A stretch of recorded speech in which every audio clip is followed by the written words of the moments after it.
12వ అధ్యాయం. అంతలో ఒకరినొక్కడు త్రొక్కుకున్నట్లు వేల కొలది జనులు కూడినప్పుడు ఆయన తన శిష్యులతో మొదట ఇట్లని చెప్పసాగాను. పరిసయ్యుల వేషధారణ అను పులిసిన పిండిని గూర్చి జాగ్రత్తపడుడి. మరుగైనదేదియు బయలుపరచబడకపోదు, రహస్యమైనదేదియు తెలియబడకపోదు. అందుచేత మీరు చీకటిలో మాట్లాడుకున్నవి వెలుగులో వినబడును, మీరు గదులయందు చెవిలో చెప్పుకొనున్నది మిద్దెల మీద చాటింపబడును.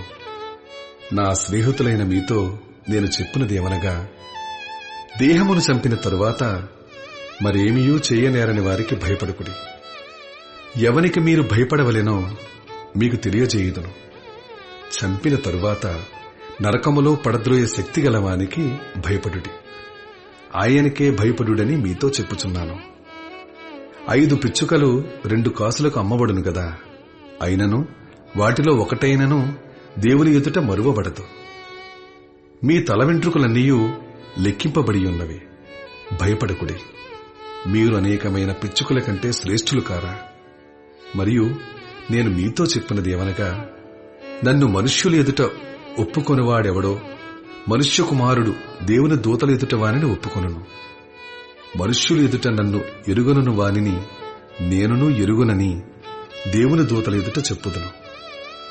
మనుష్య కుమారుని మీద వ్యతిరేకముగా ఒక మాట పలుకువానికి పాప క్షమాపణ కలుగును గాని పరిశుద్ధాత్మను దూషించువానికి క్షమాపణ లేదు.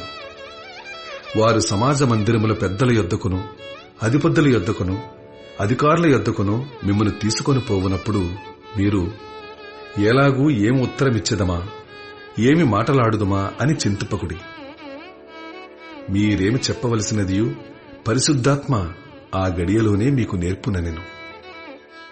ఆ జనసమూహంలో ఒకడు, బోధకుడా, పిత్రార్జితములో నాకు పాలు పంచిపెట్టవలనని నా సహోదరునితో చెప్పమని ఆయన నడుగగా, ఆయన, ఓయి, మీ మీద తీర్పరినిగానైనను పంచిపెట్టువానిగానైనను నన్నెవడు నియమించనని అతనితో చెప్పెను.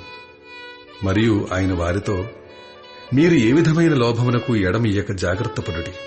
ఒకని కలిమి విస్తరించుట వాని జీవమునకు మూలము కాదనెను. మరియు ఆయన వారితో ఈ ఉపమానము చెప్పెను. ఒక ధనవంతుని భూమి సమృద్ధిగా పండెను. అప్పుడతడు, నా పంట సమకూర్చుకొనుటకు నాకు స్థలము చాలదు గనక నేనేమి చేతునని తనలో తాను ఆలోచించుకుని, నేను ఇలాగు చేతును, నా కొట్లు విప్పి వాటికంటే గొప్ప వాటిని కట్టించి అందులో నా ధాన్యమంతటిని నా ఆస్తిని సమకూర్చుకుని, నా ప్రాణముతో, ప్రాణమా, అనేక సంవత్సరములకు విస్తారమైన ఆస్తి నీకు సమకూర్చబడి ఉన్నది. సుఖించుము, తినుము, త్రాగుము, సంతోషించుమని చెప్పుకుందునని కొనెను. అయితే దేవుడు, వెర్రివాడా, ఈ రాత్రి నీ ప్రాణమును అడుగుచున్నారు. నీవు సిద్ధపరిచినవి ఎవని వగునని అతనితో చెప్పెను. దేవుని ఎడల ధనవంతుడు కాక తన కొరకే సమకూర్చుకునివాడు అలాగుననే ఉండెనని చెప్పెను. అంతటా ఆయన తన శిష్యులతో ఇట్లనెను, ఈ హేతువు చేత మీరు ఏమి తిందుమో అని మీ ప్రాణమును గూర్చి అయినను, ఏమి ధరించుకుందుమో అని మీ దేహమును గూర్చి అయినను చింతింపకుడి. ఆహారము కంటే ప్రాణమును, వస్త్రము కంటే దేహమును గొప్పవి కావా? కాకుల సంగతి విచారించి చూడుడి. అవి విత్తవు, కోయవు, వాటికి గరిసె లేదు, కొట్టు లేదు, అయినను దేవుడు వాటిని పోషించుచున్నాడు. మీరు పక్షుల కంటే ఎంతో శ్రేష్ఠులు. మరియు మీలో ఎవడు చింతించుట వలన తన ఎత్తును మూరెడెక్కువ చేసుకొనగలడు? కాబట్టి అన్నింటికంటే తక్కువైనవి మీ చేత కాకపోతే తక్కిన వాటిని గూర్చి మీరు చింతింపనేలా? పువ్వులేలాగూ ఎదుగుచున్నవో ఆలోచించుడి. అవి కష్టపడవు, వడుకవు. అయినను తన సమస్త వైభవముతో కూడిన సొలొమోను సైతం వీటిలో ఒకదాని వలెనైనా అలంకరింపబడలేదని మీతో చెప్పుచున్నాను. నేడు పొలములో ఉండి రేపు పోయిలో వేయబడు అడవి గడ్డిని దేవుడిలాగూ అలంకరించిన ఎడల అల్ప విశ్వాసులారా, మీకు మరి ఎంతో నిశ్చయముగా వస్త్రములనిచ్చును. ఏమి తిందుమో ఏమి త్రాగుదమో అని విచారింపుకుడి. అనుమానము కలిగి ఉండకుడి. ఈ లోకపు జనులు వీటినన్నిటినీ వెతుకుదురు. ఇవి మీకు కావలసి ఉన్నవని మీ తండ్రికి తెలియను. మీరైతే ఆయన రాజ్యమును వెదకుడి, దానితో కూడా ఇవి మీకు అనుగ్రహింపబడెను. చిన్న మందా భయపడుకుడి, మీకు రాజ్యం అనుగ్రహించుటకు మీ తండ్రికి ఇష్టమై ఉన్నది. మీకు కలిగిన వాటిని అమ్మి ధర్మము చేయుడి. పాతగిలని సంచులను పరలోకమందు అక్షయమైన ధనమును సంపాదించుకునిడి. అక్కడికి దొంగరాడు, చిమ్మెట కొట్టదు.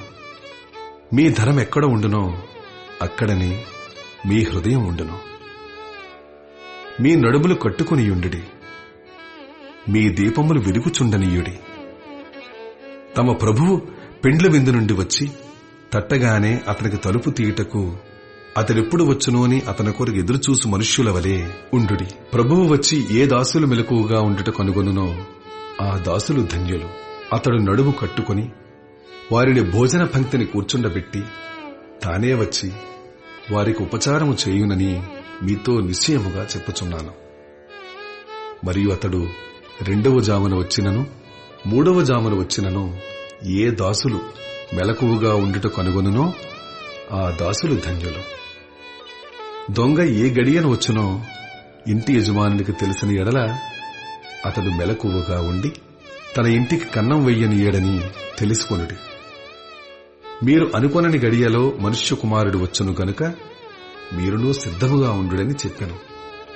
అప్పుడు పేతురు, ప్రభువా, ఈ ఉపమానం మాతోనే చెప్పుచున్నావా, అందరితోనూ చెప్పుచున్నావా అని ఆయనను అడుగగా ప్రభు ఇట్లనెను, తగిన కాలమున ప్రతివానికి ఆహారము పెట్టుటకు యజమానుడు తన ఇంటి వారి మీద నియమించినట్టి నమ్మకమైన బుద్ధిగల గృహ నిర్వాహకుడెవడు? ఎవని ప్రభువు వచ్చి వాడు అలాగూ చేయుచుండట కనుగొనునో ఆ దాసుడు ధన్యుడు. అతడు తనకు కలిగిన దాని అంతటి మీద వాని నుంచునని మీతో నిజముగా చెప్పుచున్నాను. అయితే ఆ దాసుడు నా యజమానుడు వచ్చుట కాలస్యము చేయుచున్నాడని తన మనస్సులో అనుకుని దాసులను దాసీలను కొట్టి తిని త్రాగి మత్తుగా ఉండసాగితే వాడు కనిపెట్టిన దినములోనూ ఎరుగని గడియలోనూ ఆ దాసుని యజమానుడు వచ్చి వాని నరికించి అపనమ్మకస్తులతో వానికి పాలు నియమించును. తన యజమానుని చిత్తమెరిగియుండియో సిద్ధపడక అతని చిత్తము చొప్పున జరిగింపక ఉండు దాసునికి అనేకమైన దెబ్బలు తగులును. అయితే తెలియక దెబ్బలకు తగిన పనులు చేసిన వానికి కొద్ది దెబ్బలే తగులును. ఎవనికి ఎక్కువగా ఇయ్యబడినో వాని యొద్ద ఎక్కువగా తీయజూతురు. మనుష్యులు ఎవనికి ఎక్కువగా అప్పగింతురో వాని యొద్ద ఎక్కువగా అడుగుదురు. నేను భూమి మీద అగ్ని వేయవచ్చుతని అది ఇదివరకే రగులుకొని మండవలెనని ఎంతో కోరుచున్నాను. అయితే నేను పొందవలసిన బాప్తిస్వమున్నది, అది నెరవేరు వరకు నేనెంతో ఇబ్బంది పడుచున్నాను. నేను భూమి మీద సమాధానం కలుగజేయవచ్చుతనని మీరు తలంచుచున్నారా? కాదు, భేదమునే కలుగజేయవచ్చుతనని మీతో చెప్పుచున్నాను. ఇప్పటి నుండి ఒక ఇంటిలో 5 వేరుపడి 2 విరోధముగా 3, 3 విరోధముగా 2 ఉందురు. తండ్రి కుమారునికిని, కుమారుడి తండ్రికిని, తల్లి కుమార్తెకును, కుమార్తె తల్లికిని, అత్త కోడలికిని, కోడలత్తకును విరోధులుగా ఉందురని చెప్పాను. మరియు ఆయన జనసమూహములతో ఇట్లనెను, మీరు పడమట నుండి మబ్బు పైకి వచ్చుట చూచినప్పుడు వాన వచ్చుచున్నదని వెంటనే చెప్పుదురు, అలాగే జరుగును. దక్షిణపు గాలి విసురుట చూసినప్పుడు వడగాలి కొట్టునని చెప్పుదురు, అలాగే జరుగును. వేషధారులారా, మీరు భూమి ఆకాశముల వైఖరి గుర్తింపనిరుగుదురు. ఈ కాలమును మీరు గుర్తింపనిరుగరేలా? ఏది న్యాయమో మీ అంతటి మీరు విమర్శింపరేలా? వాదించు వానితో కూడా అధికారి యొద్దకు నీవు వెళ్ళుచుండగా అతని చేతి నుండి తప్పించుకున్నటకు త్రోవలోనే ప్రయత్నము చేయము. లేదా అతడు ఒకవేళ నిన్ను న్యాయాధిపతి వద్దకు ఈడ్చుకుని పోవును. న్యాయాధిపతి నిన్ను బంట్రౌతునకు అప్పగించును, బంట్రౌతు నిన్ను చెరసాలలో వేయును. నీవు కడపటి కాసు చెల్లించు వరకు వెలుపలకు రానే రావని నీతో చెప్పుచున్నానెను.